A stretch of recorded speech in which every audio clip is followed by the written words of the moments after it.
Assalamualaikum warahmatullahi wabarakatuh. Ya apa kabar rek? Ketemu lagi sama Cak Imunet. Alhamdulillah minggu-minggu ini kampus sudah berdenyut kembali.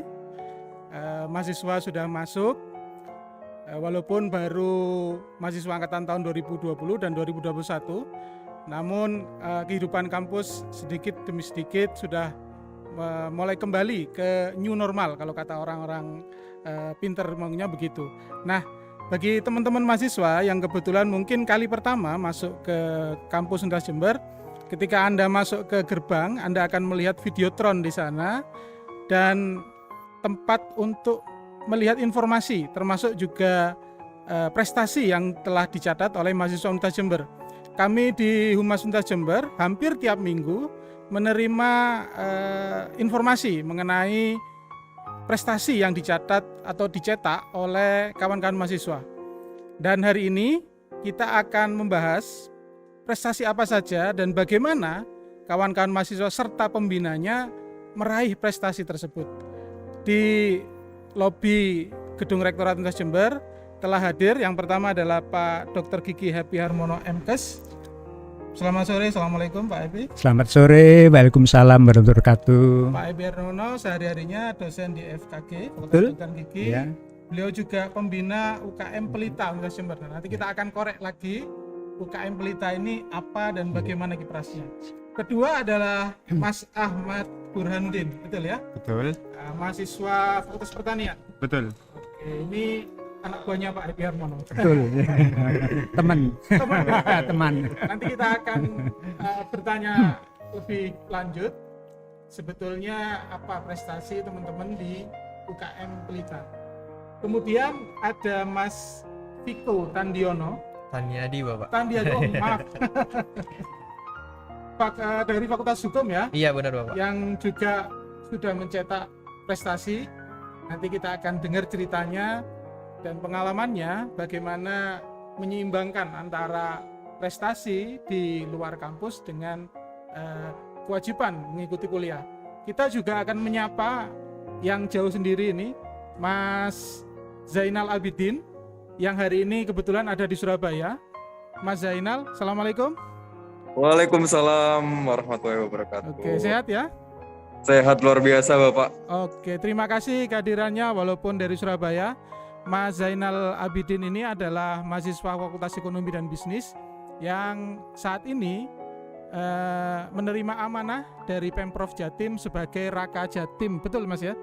Benar sekali Bapak. Oke, nanti kita akan dengar pengalaman dan dengar-dengar ini mau ke Gorontalo untuk mempromosikan Jawa Timur.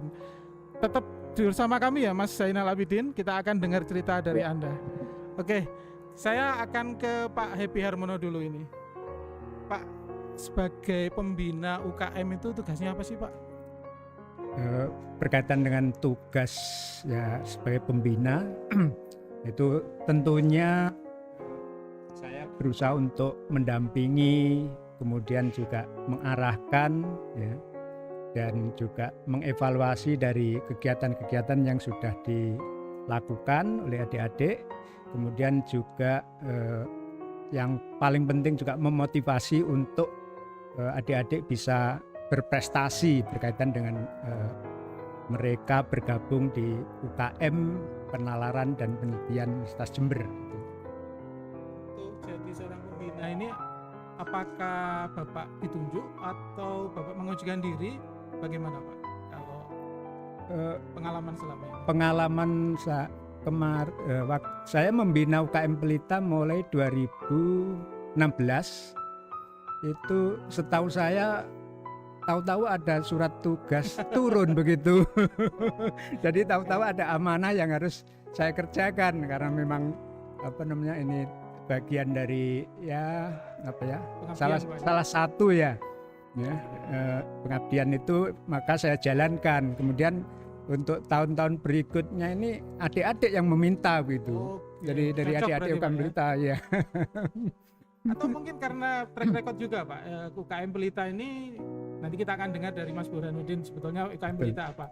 Tapi intinya kan UKM penelitian Pak ya. Nah, apakah juga terkait dengan track record Bapak misalnya mungkin dilihat oleh pimpinan, wah ini sering melakukan penelitian bagaimana gitu?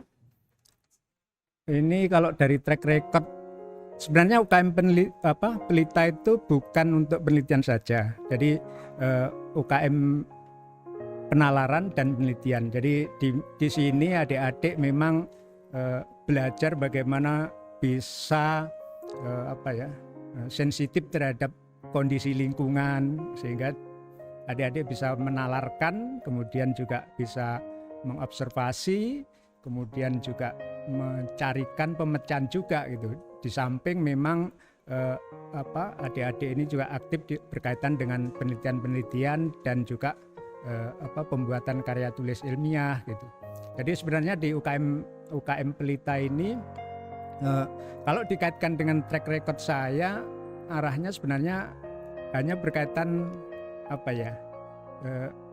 sebelumnya saya sebagai wakil dekan bidang kemahasiswaan selama 8 tahun, mungkin itu jadi ngopeni mahasiswa begitu. Sudah terbiasa. Iya, ada chemistry-nya mungkin ya untuk kegiatan kemahasiswaan itu. Nah, saya pindah ke Mas Burhanuddin. Dari Fakultas mana Mas Burhan? Dari program studi penyuluhan pertanian, fakultasnya pertanian tentunya. Oke. Ngomong-ngomong, di UKM Pelita Anda sebagai apa? Ketua atau mungkin menjabat?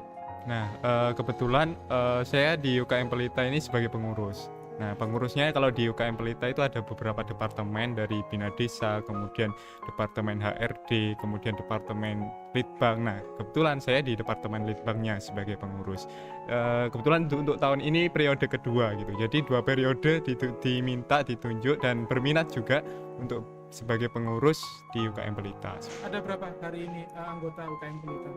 Kalau secara keseluruhan banyak sebenarnya, cuma dari SC kalau sekarang sudah SC 13, 14, berarti mulai dari SC 1 kalau tidak salah, itu udah banyak gitu. Tapi satu angkatan berapa orang? Biasanya? di angkatan saya itu kurang lebih ada 100 kalau tidak salah, ada 100 ke atas. Nah, tahun ini juga lumayan, juga ada peningkatan di tahun 2021 kemarin kalau nggak salah itu 170, 180, di tahun berikutnya sampai 200 gitu. Ya. Nah, pokoknya di situ ada peningkatan untuk anggota karena memang antusiasme tinggi. Jadi anggota itu ada seleksinya atau siapapun bisa diterima? Sebenarnya dari kita juga mempertimbangkan SDM dari kepengurusan, biasanya juga menyeleksi gitu. Tapi untuk pertimbangannya juga tidak terlalu berat. Intinya di situ pokok mau dulu, pokok di situ nanti di UKM Pelita ingin berkarya, ingin belajar, nanti kita bakal benar gitu. Saya beberapa kali mewawancarai teman-teman dari UKM Pelita ini, yang terakhir kalau nggak salah yang desa binaan ya, Benar. di Sukorambi. Bina ya, di Sukorambi yang bina para petani mawar. Benar, petani mawar. Kalau Mas Burhanuddin sendiri bersama teman-teman, prestasi yang terakhir apa ini? Kalau prestasi yang terakhir, 2 prestasi itu internasional di lomba karya tulis ilmiah di ISEF internasional gitu, kemudian di YISIF. Kalau YISIF itu internasional Science Fair. Jadi di situ ada beberapa kategori terkait kepenulisan ilmiah dari lingkungan, kemudian sosial, ekonomi. Nah, kita di situ kalau tidak salah bertarung dengan lebih dari 33 negara, dan di situ alhamdulillahnya 2 event tersebut mendapatkan gold gitu. Saya ke Mas Viko ini saya tahu bahwa teman-teman di Fakultas Hukum ini akhir-akhir ini banyak sekali memenangkan berbagai kejuaraan ya. Iya, Dari mulai yang karya tulis, mungkin yang kaitan dengan Fakultas Hukum ya. Nah, Mas Viko, kalau prestasi Anda ini apa ini? Yang kemarin ini? oh kebetulan kalau sampai saat ini sih saya udah meraih 28 achievement ya Bapak dalam bidang keilmiahan, rata-rata dalam bidang penulisan Bapak, yakni ya KTI, esai, artikel ilmiah, bahkan saya juga ada publikasi jurnal, paling tinggi itu Sinta 2. Dan untuk yang terakhir ini prestasi saya itu juara pertama lomba esai di Fakultas Hukum Universitas Sumatera Utara. Dan tak lupa juga saya juga pernah meraih kompetisi internasional Bapak di Nigeria dan juga Malaysia, dan puji Tuhan dapat gold medal semuanya. Sebentar, ini 28. Iya Bapak. Ini gimana ini belajarnya ini?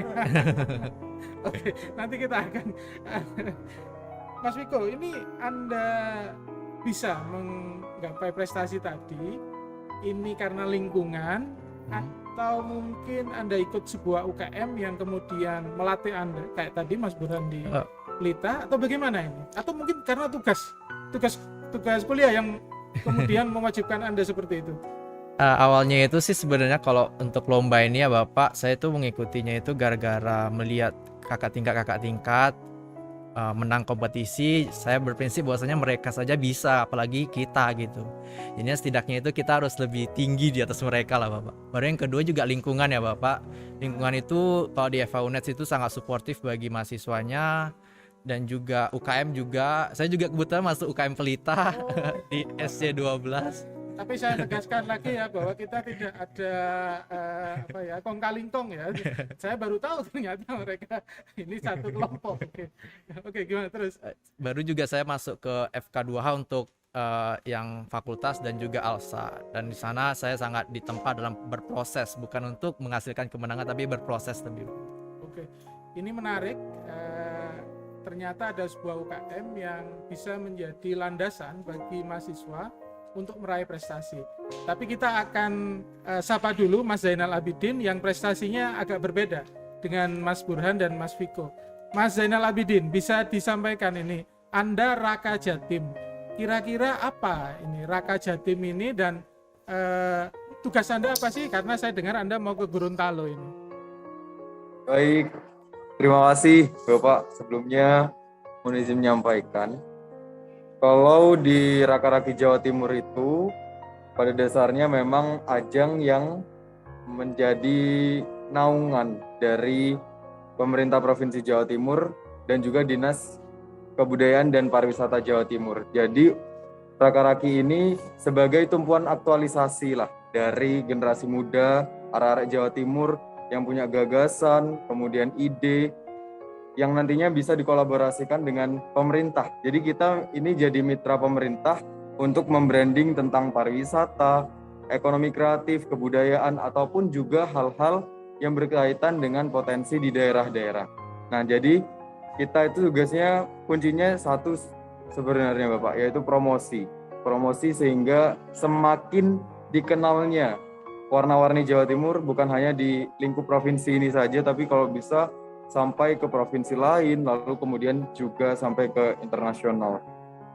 Oke Mas Zainal, berarti sebelumnya Anda berangkat dari Jember ya? Berarti Anda juga, setahu saya ada pemilihan Raka-Raki tingkat kabupaten kota, nanti kemudian berlanjut ke provinsi. Apakah seperti itu?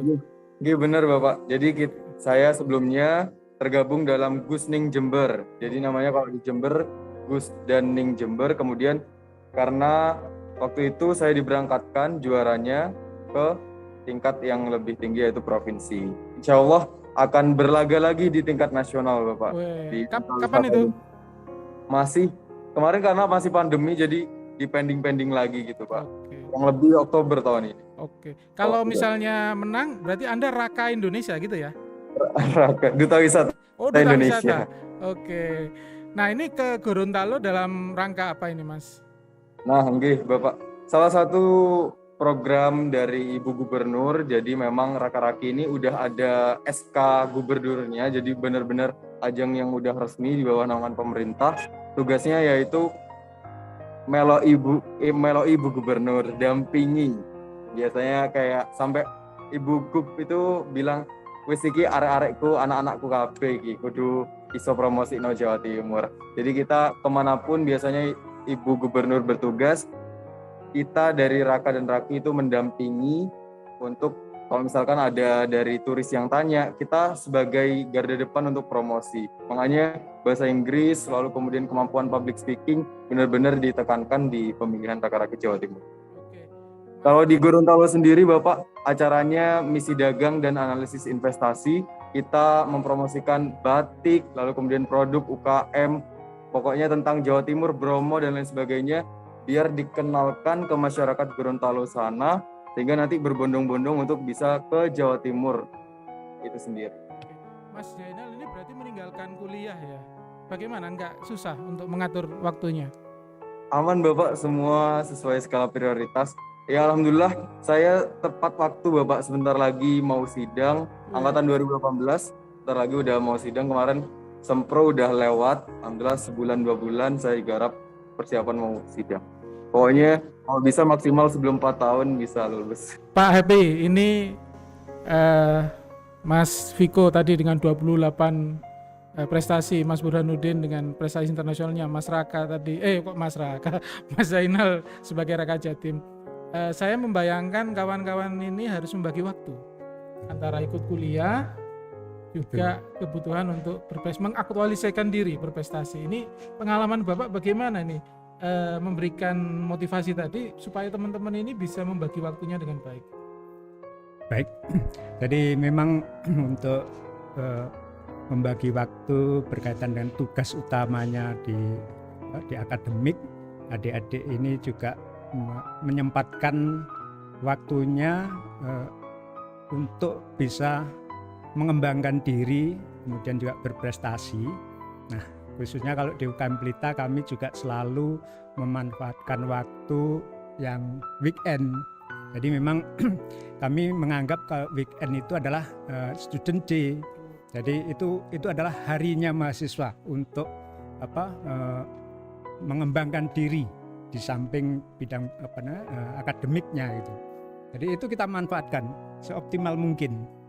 Di waktu libur mereka mungkin tidak main ke mana-mana, tapi main bersama teman-temannya, kaitannya untuk bisa berprestasi tadi itu intinya itu.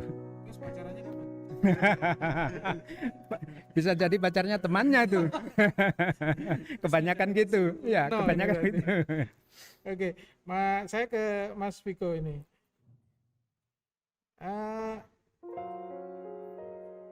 Anda mengikut di Pelita, apa juga ikut UKM yang lain, dan apa yang Anda rasakan? Apakah kadang-kadang kan ada saya nggak mau ikut UKM, saya kuliah aja sudah sibuk lah istilahnya begitu. Apa yang Anda rasakan ketika Anda ikut UKM? Apa yang Anda dapatkan? Kebetulan kalau di Universitas Jember sendiri untuk tingkat universitas saya ikut Pelita. Kalau universitas di tingkat fakultas itu saya ikut FK2H dan juga ALSA. Nah di sana saya banyak banget belajar terkait proses ya Bapak. Kita tidak bisa instan untuk meraih suatu pencapaian tentunya.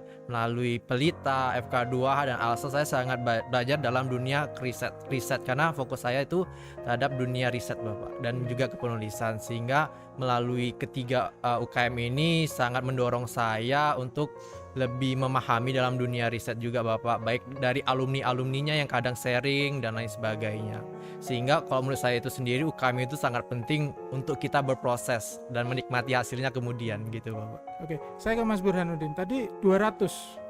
Ini luar biasa ini, karena saya tahu juga ada UKM yang hidup segan mati tanda gitu ya, karena kan UKM itu dari, oleh, dan untuk mahasiswa. Kalau nggak ada yang daftar ya akhirnya ya nggak ada kegiatan, akhirnya ya mati gitu. Nah, kira-kira dari UKM Pelita apa resepnya kok bisa sampai kemudian yang ikut bisa 200 itu bagaimana tiap angkatannya ini?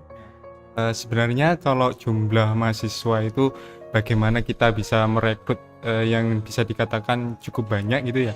Di situ pertama tentunya peran dari pengurus dari internal Pelita itu tentunya brandingnya misalnya ketika ada oprek ya udah kita sebar di IG Pelita, kemudian sebar di story WA pengurus, kemudian juga nantinya misalnya melalui kerjasama di Telegram. Nah di situ bentuk dari penyebaran informasi. Kemudian juga pengaruh dari branding di sini adalah teman-teman di Pelita, salah satunya Mas ini kan banyak prestasinya gitu ya. Nah di situ kita tampilkan prestasinya apa aja gitu. Nah di situ banyak akhirnya mahasiswa UNED, utamanya mahasiswa baru itu tertarik, oh ketika bergabung di Pelita itu pasti banyak yang berprestasi gitu, sehingga nanti muncul ketertarikan tersendiri. Jadi melalui penyebaran informasi itu kemudian juga branding prestasinya itu sendiri gitu. Apa ada semacam jaminan tuh, karena saya pernah mewawancarai beberapa mahasiswa terutama dari teman-teman Pelita itu hasil penelitiannya juga bisa untuk skripsinya gitu. Kira-kira apakah itu juga menjadi salah satu penarik? Nah terkait itu sebenarnya kembali lagi ke proses itu, karena di Pelitas sendiri sudah mewadahi berbagai pelatihan, mulai pelatihan dasar kepenulisan ilmiah, bagaimana menulis jurnal yang baik dan benar, termasuk di situ riset bisa memanfaatkan bina desanya kalau memang di situ sosial humaniora, atau mungkin di sana ada suatu fenomena terkait saintek yang bisa digunakan sebagai topik penelitian di skripsi, sangat boleh juga. Karena di Sukorambi kalau nggak salah teman-teman bina desa itu juga memberdayakan masyarakat, di samping itu nantinya siapa tahu bisa buat topik si skripsi gitu. Bener, Jadi satu kayu dua pulau dua pulau terlampaui. Ya, terlampaui. kira-kira. Nah, kalau Mas Zainal ikut UKM atau enggak, Mas? Ikut Bapak. Oke, apa UKM-nya? Saya di fakultas ikut KSKM, Kelompok Studi Kewirausahaan Muda. Oke. Mas Zainal, kalau Anda kan agak sedikit berbeda ya. Prestasinya ini kaitannya dengan raka-raka tadi, dan juga banyak saya tahu persis teman-teman mahasiswa UNED, bahkan ada satu atas nama Mbak Yasmin itu sampai ke Mesir. Jadi dia wakil Indonesia di Miss Ikutin tahun kemarin. Nah, Mas Zainal, apa yang membuat Anda tertarik untuk mengikuti ajang sejenis ini? Ada dari Gus Daning, kemudian naik ke Raka, bahkan nanti insya Allah ke tingkat nasional. Apa yang menjadi ketertarikan Anda ikut dalam kegiatan seperti ini? Sebenarnya hal yang menjadi ketertarikan saya, Pak, yang pertama itu ingin meningkatkan kualitas diri. Jadi ketika ikut ajang-ajang seperti ini, kita memang selalu diproses, selalu ditempa juga untuk bisa upgrade skill, upgrade kemampuan public speaking dan lain sebagainya, sehingga kita bisa lebih siap lagi beradaptasi dengan dunia yang tidak menentu gitu ya Bapak. Seperti pandemi saat ini, bagaimana kita bisa terus kreatif, inovatif, dan juga bisa menjadi bagian yang menginspirasi generasi muda yang lain untuk bisa semangat juga. Gak melulu kita kadang kalau udah lagi males kan pengen jadi kaum rebahan aja deh, atau mager mau ini mau itu mager. Jadi saya pada awalnya pengen meningkatkan kualitas diri juga yang pertama, kemudian yang kedua menambah relasi itu juga Pak, karena ketika mengikuti ajang-ajang seperti ini akan semakin dekat dengan orang-orang penting, juga kementerian dari Pemprov Jatim juga akan semakin dekat dengan orang-orang yang ahli di bidang pariwisata, seperti acara yang pernah digagas oleh Kemenparekraf RI. Ada beberapa elemen-elemen ataupun juga dari Badan Pariwisata dan Ekonomi Kreatif. Saya bertemu dengan orang-orang kementerian, orang-orang dari Kemenpar, Kemenpora, ada dari Kemenkeu juga Bapak, sehingga menambah jejaring relasi saya, sehingga nanti bisa mampu untuk kolaborasi apapun itu. Sampai di Jember saya juga bersama teman-teman pemuda peduli Jember sempat buat event Bapak, yang itu eventnya telah memberikan output yang besar untuk wisata yang ada di Jember. Oke. Berarti sebelumnya Anda juga sempat mengikuti berbagai kegiatan sejenis ya? Tidak hanya Gus Daning. Nggih, Bapak. Sebelumnya juga ikut di KSKM, juga ikut kegiatan-kegiatan seperti Duta Paskibra, kemudian kemarin juga sempat berangkat nasional juga Bapak, saya di Jakarta, Putra Putri Kebudayaan Indonesia. Sebenarnya sudah berangkat nasional di tahun 2019, tapi di tahun 2021 ikut Raka-Raki lagi. Oke. Pak Hebi, ini saya tahu Bapak katanya sudah 8 tahun ya Pak jadi wakil dekan 3 yang berurusan dengan mahasiswa. Kemudian punya pengalaman pasti banyak dengan sebetulnya prestasi mahasiswa ini untuk universitas, untuk akreditasinya, apakah itu untuk fakultas juga berpengaruh sampai tidak Pak? Banyak mahasiswa yang berprestasi itu berpengaruh nggak dengan akreditasi untuk kita? Penilaian untuk universitas dan fakultas.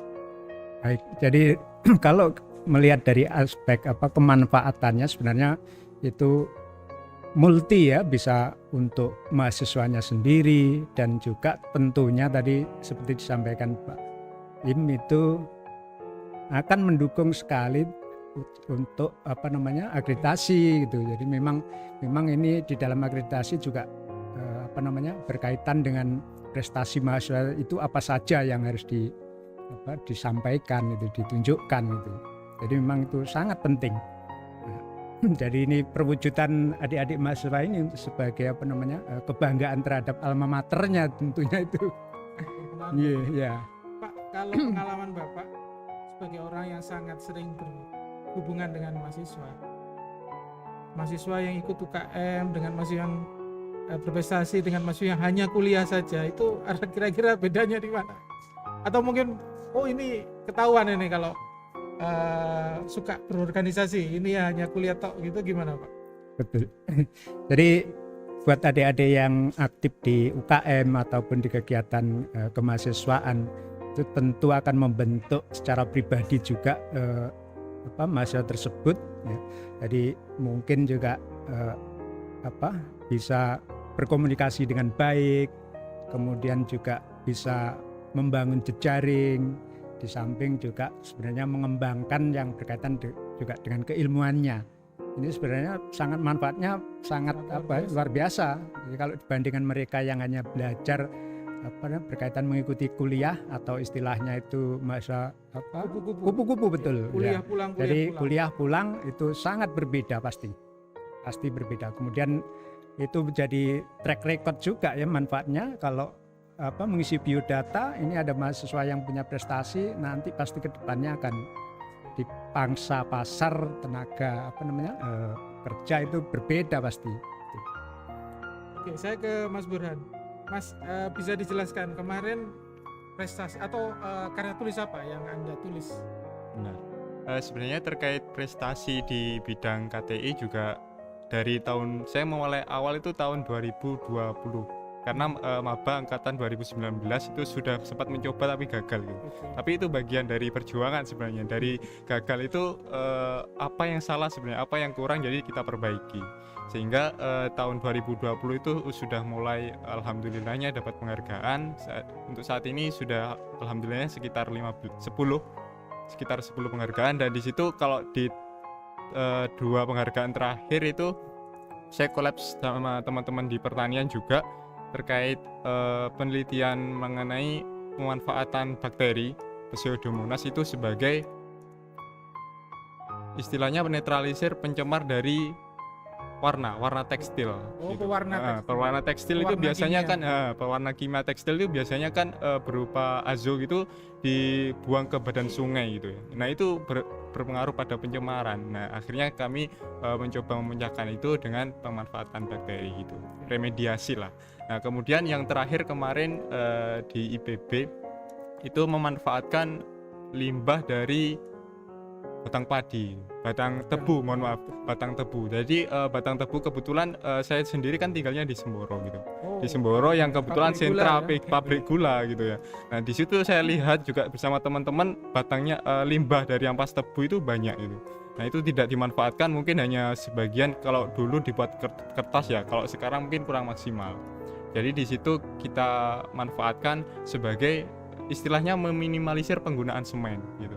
Kita bakar, kita minimalisir penggunaan semen sebagai campuran semen, di situ pembuatan beton gitu. Istilahnya kurang lebih singkatnya seperti itu. Mas, ide itu datangnya dari siapa? Apakah dari Anda sendiri atau mungkin teman-teman tadi disampaikan katanya tiap weekend kumpul gitu, apakah dari masing-masing anggota membawa ide kita teliti ini, kita teliti itu gitu, gimana? Nah, kalau ide sebenarnya juga kita saling tukar pikiran biasanya bentuk. Misalnya ada event ini nih terkait lingkungan. Nah, kebetulan biasanya circle-nya sama siapa, itu kita ajak diskusi. Enaknya ide apa ya yang urgent, misalnya di daerah kamu apa gitu, urgent daerah ini apa, atau juga bisa kita beracu pada jurnal-jurnal, hasil penelitian dosen-dosen atau mungkin peneliti, skripsi. Nah, kita kembangkan lagi gitu. Kalau terkait ide mungkin lebih ke situ arahnya. Kemudian disampaikan ke pembina atau menghubungi dosen yang katakanlah punya Punya kepakaran di kemampuan. bidang itu. Kalau pembina ini kalau Pak Happy biasanya lebih mengarahkan di Pelita, oh kamu cocoknya ikut lomba ini nih, dari Saintek ikut lomba ini, coba ikut lomba ini gitu. Kemudian kalau masalah dospem atau dosen pendamping itu bebas gitu. Mau terkait sosum ya nantinya kita cari dosen yang memang berkompetisi atau expert di bidang sosum. Kalau misalnya Saintek di pertanian misalnya, kita cari dosen pembimbing yang pertanian gitu. Ngomong-ngomong, persentase antara mahasiswa sosum dan saintek di Pelita banyak mana atau sama? Kalau Anggotanya? pengetahuan iya biasanya berimbang, Seimbang. fluktuatif sih. Kadang juga tahun kemarin itu banyak sainteknya gitu, kadang juga banyak sosumnya gitu, fluktuatif. Kita akan kulik lagi pengalaman teman-teman. Nanti giliran Mas Viko dan Mas Zainal. Tetapi kita akan istirahat dulu, jangan kemana-mana. Kita akan ngobrol lagi di 3N, ngopi, ngobrol, dan ngampus.